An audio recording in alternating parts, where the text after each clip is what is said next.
about yesterday. So, okay. All right, I'm up till like 1, 2 a.m., you know, minding my own business, sleeping. And I wake up at 5 in the morning. I just feel this sharp. It wakes me up it out of nowhere. It's 5 a.m. This super sharp, intense pain. Also, my camera is mirrored, so this is my left arm. This is my right arm, I promise. Sharp pain in my gut over here, and it moves. I feel it like move over to like the bottom right side over here. And it's a crippling pain. And this pain lasted for a solid 10 minutes. I couldn't move. I couldn't get up. Sometimes I sleep naked, okay? And I was thinking to myself, I was like, am I dying? It was so terrible. I was like, what's going on? Like, what is this pain? And so I told myself in my head, I was like, well, I probably have to go to the hospital. I should put some clothes on. So I'm trying to get out of bed. I can't get out of bed. I'm trying to put my sweatpants on, and I can't put my sweatpants on because it hurts so bad. The pain was like a 9 out of, or it was like an 8.5 out of 10. It was terrible, crippling. Like I couldn't move. And so I'm like trying to like wait it out, like see like, am I supposed to go to the hospital? Should I wake my roommates up? Like, what is this pain that I'm feeling in my stomach, in my gut? And I start like looking on my phone and stuff. I tried to go to the bathroom, went to the bathroom. It didn't hurt to go to the bathroom. There was no blood, nothing. And then I'm really nervous, have a lot of anxiety from it. I Google, like, what is this, blah, blah, blah. Everything I read pointed to appendix. Your appendix is about to explode. Go to the hospital if you have these symptoms, because the pain, it was like here, and it went to like my lower right side where my appendix would be. So I was thinking, okay, well, this pain is pretty severe. I should go to the hospital to at least get checked. So I did. I realized Celine already moved out. I know both Janet and Amon had to wake up early. In my head, I was like, they can't even drive. I don't want to wake them up. I did text the group chat, but no one was texting me, so I knew they were still sleeping. So in my head, I was like, I don't want to wake them up. They're precious angels. I want them to sleep, you know? Like, you know, maybe I'm overreacting. So I didn't wake them up. Instead, I texted Jackson from 100 Thieves and my assistant in our group chat asking if anyone was awake. I might need a ride to the hospital. And and luckily Jackson was awake and told me that Ibrahim, who he manages Mo from 100 Thieves, was going to pick me up because Jackson was in New York. My agent is in Canada, Hannah, so I didn't really have anyone to drive me to the hospital. My roommates can't drive. And so Ibrahim came, picked me up, drove me to the hospital, and I told him, I was like, honestly, I don't know how long this is gonna take. You don't have to wait here. You don't have to wait. And he said, don't worry, I will be here the whole time. And yeah. I was in the hospital for 6 hours, from 6 a.m. to 12 p.m. I get to the hospital, they check me in, they take me to the room, and I'm crying from the stress. We all have masks on, right? I have a mask on. You know, I'm not crying from the pain. I'm more so crying because I realize that I'm so upset that I haven't been taking care of my health as best as I could be. And so I'm just like shitting on myself, telling myself that I deserve it because, maybe I shouldn't have slacked on like taking care of my health and like my diet and all that, So I was getting really sad. And so like, I'm swollen up. The tears are rolling down. I'm on a bed. I'm being rolled to my room. Okay. And everything I have seen, I never go to the hospital. The last time I was in a hospital was when my dad was going through cancer stuff. And this was like, what, 5 years ago? But this hospital experience was like a horror video game, okay? They were packed, all right? It was 6 a.m. They had so many people. There were people in beds outside of the rooms. And they park me in my room. I'm waiting. There's one guy in one room fighting a nurse. Like, actually, like, I hear screaming and yelling, and I hear shuffling, and things are thrown around and stuff. And they're just like, hey, like yelling at him, telling him to calm down. And then in the other room next to me, there's this really, really, really old man, like really old man. And he's, oh my God, I was crying also because I felt terrible I was there for 6 hours, and it was a traumatizing experience. And I just could not believe people work there every single day for a living. I could not believe what these people go through. The employer, like the employees, the nurses. There's another guy next to me, and he's saying for like hours, please, someone help me. It hurts so bad, please. And it's a really old man. And it just reminds me of my dad's voice when he was going through cancer and when he was dying. And so like I have like this side, and then down the hall, I hear like a woman giving birth or something, like screaming, just screaming down the hall, like someone's dying or giving birth or something. It was just insane. And then down the other hall, there's a guy trying to get out of his bed, and the nurse is like, sir, you can't get up. Don't, like, he's trying to like take out his, like, all of this stuff is happening around me. And I'm in my little room, you know, just listening and watching and crying a little bit from the, you know, just feeling really bad for the nurses and stuff, and realizing that they do this every single day, which is insane to me, just mind-boggling. Anyways, so yeah. The doctor finally comes in. They're pushing on my stomach and stuff. At that time, it was hurting, but it wasn't hurting as much as it was when I was still at home. And so, they asked me, they're like, any vomiting, any fever? And I was like, no vomiting, no fever. And so they ruled out appendicitis because the pain was going away, and I didn't have any other symptoms for it to explode.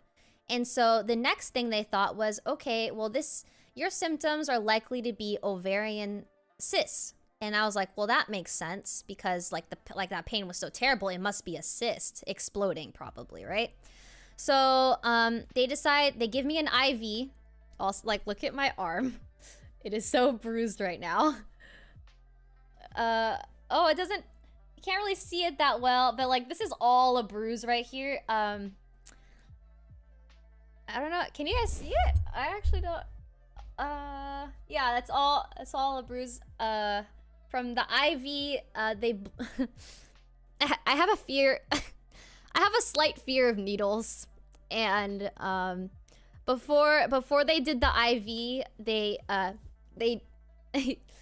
withdrew 4 vials of blood. And so I'm in the chair like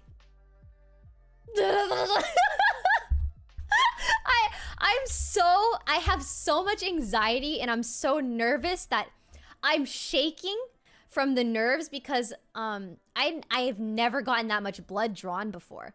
I'm shaking, and the nurse is like, oh, you remind me of me, because I get nervous when I get shots. And I'm like, yeah, me too, yeah, me, very nervous. And so I'm trying not to look. I took a picture of the blood. I mean, you guys probably don't want to see it, but they withdrew 4 vials of blood. And I'm laying there in the bed, and I told her, I was like, ma'am, my vision is going out. I told her, I was like, I think I'm blacking out. And she said, it's okay. If you do, it's fine. And I was like, my morning is not going very well today. So yeah, I was very close to blacking out. I didn't black out. I don't know, maybe it was her reassuring me, like letting me know that I wasn't going to black out. Show us the blood. I took a picture, but I don't think you guys want to see it, honestly, because it's okay, wait, I skipped a part. Okay. Anyways, as she's I told her I have really small veins. She tried to find my vein in my left arm. Reminder, my camera is mirrored, so this is my left arm. She tried to find the vein in my left arm, couldn't find it, and she looks at my right arm, she's like, oh, this one's good. And I was like, are you sure? Because I've had blood drawn, like a little bit of blood drawn before, and they would miss it. I told her, I was like, I've had nurses in the past like miss my vein. And so,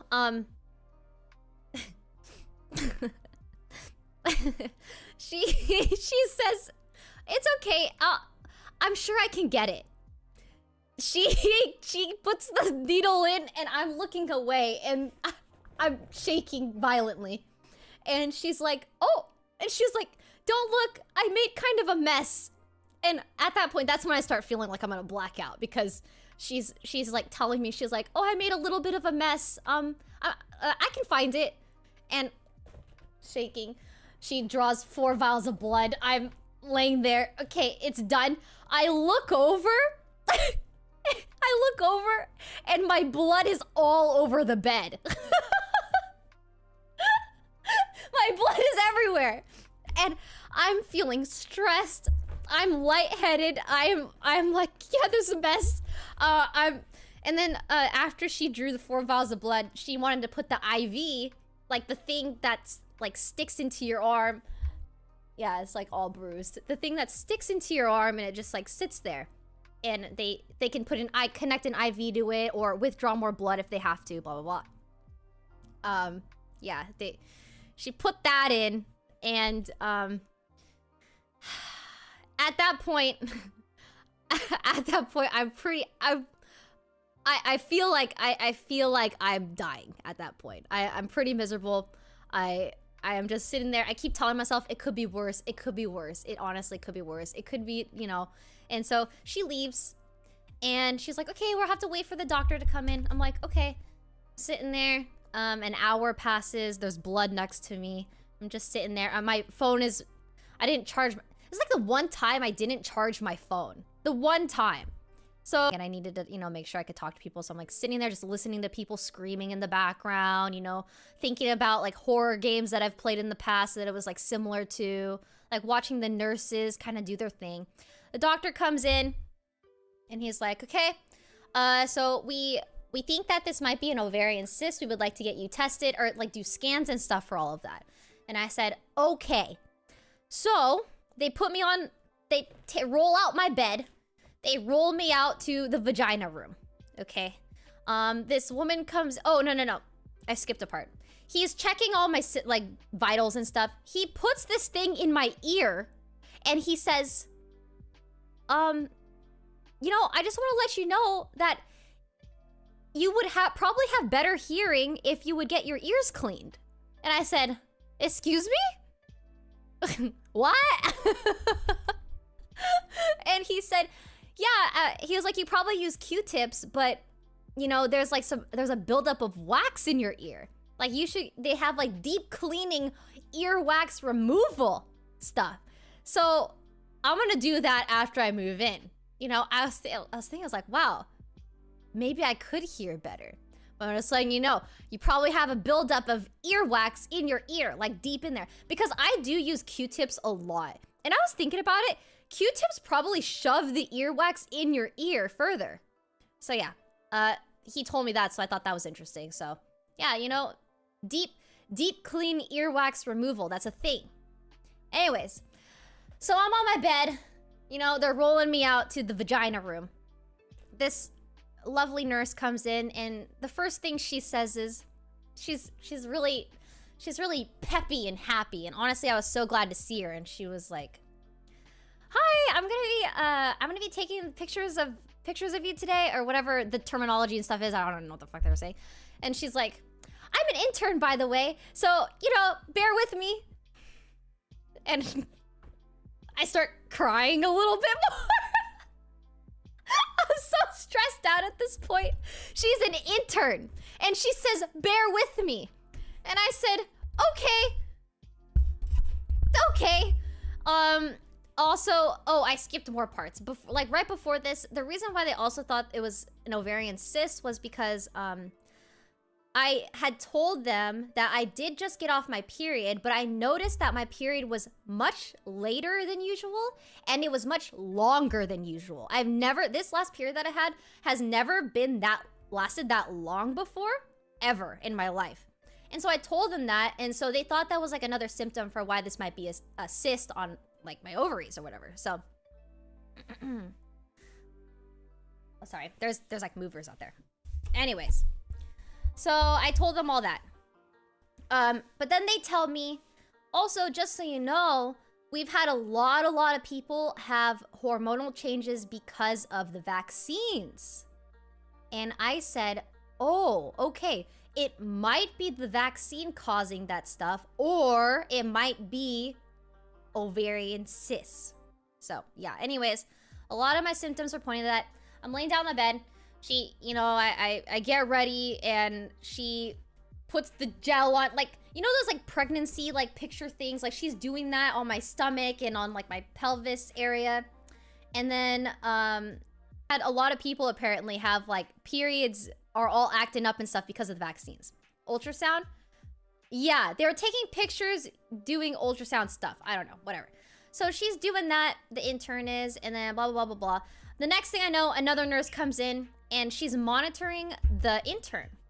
And then she goes, okay, it's time to put the camera in your vagina. They use different terms and stuff, but pretty much they wanted to take pictures of the inside. I have never done this before, and I'm pretty sure this is a normal thing that women do. Like, I think is it a pap smear? I don't know. I haven't been to the hospital in a very long time.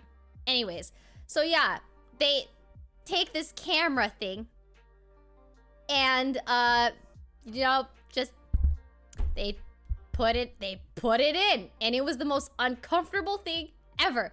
But you know, I was telling myself, I was like, okay, at least it's two women. You know, you know, I would be probably sobbing to death if it was a man, but you know, they're taking pictures. Anyways, that ends. They rolled me back to my room. I'm traumatized, bleeding out.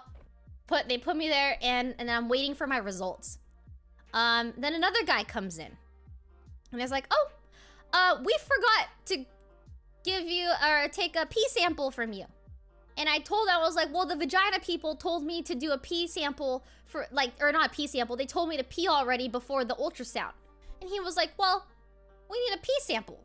So I said, "Okay, well, I don't have any pee left. What do you want me to do?" So he gives me like a jug of water, and he says, "Okay, drink this, I'll be back."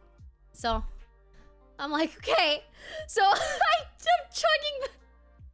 I'm chugging the water, and I have to wait like 30 minutes, 45 minutes to have to go potty again.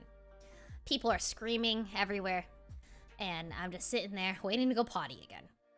I go into the bathroom when I'm ready to go with my potty cup, and I'm starting to feel anxiety from COVID, like pure anxiety and fear. And everything around me, just being in the bathroom of a hospital, was like telling me, "You are getting COVID." So I'm freaking out. I had the hardest time going potty. It was so hard. It was so difficult. Like not touching anything, I was so anxious about it. I finally do it, go back to my room, wait even longer. He takes my potty cup and he leaves. All of the testing is done. The only thing left in me is the IV thing. And I get my results. I have a booklet of all of my results. And the doctor comes back to me with this pamphlet, and he says to me after 6 hours, he says, "Everything is normal." And I'm like, okay. Sir, either you missed something, or I didn't feel what I felt earlier today.